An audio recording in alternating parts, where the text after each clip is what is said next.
When the United States separated from Britain during the Revolutionary War, the first national government was established under the Articles of Confederation.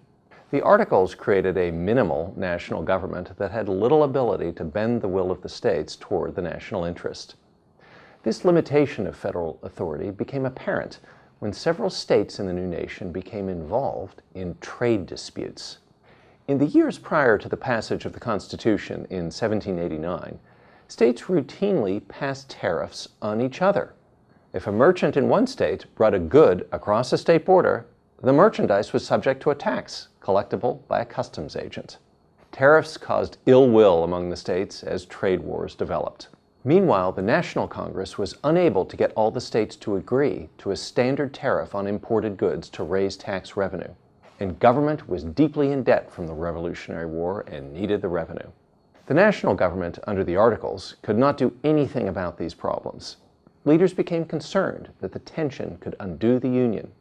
Just before the Constitutional Convention met in 1787, James Madison wrote a pamphlet called The Vices of the Political System.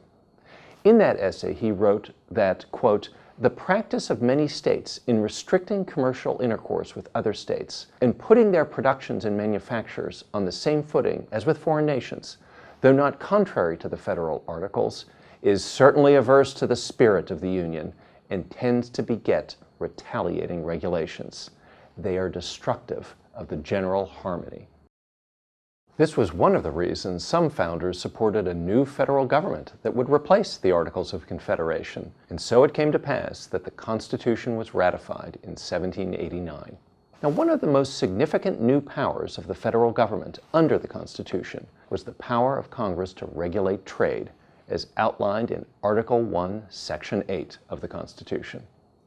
The document specified that Congress had the power to, quote, "regulate commerce with foreign nations and among the several states and with the Indian tribes."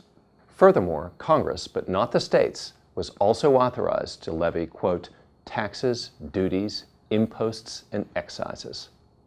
Upon the ratification of the Constitution, states could no longer regulate trade among themselves.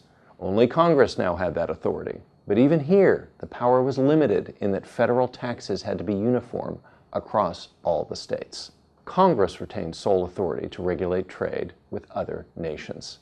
Nonetheless, in future eras, including today, the Commerce Clause is used to justify almost any congressional regulation of the economy and many congressional laws. This appears to be at variance with the narrow and defined purpose of the Commerce Clause, Article 1, Section 8, at the time it was written.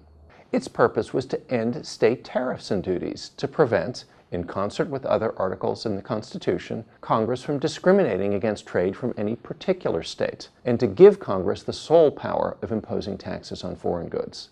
The development of the vast administrative and regulatory state in the 20th and now the 21st centuries came because Congress and the courts felt that the Commerce Clause of Article 1, Section 8 of the Constitution could be interpreted much more broadly than it initially was in the 1780s and 1790s.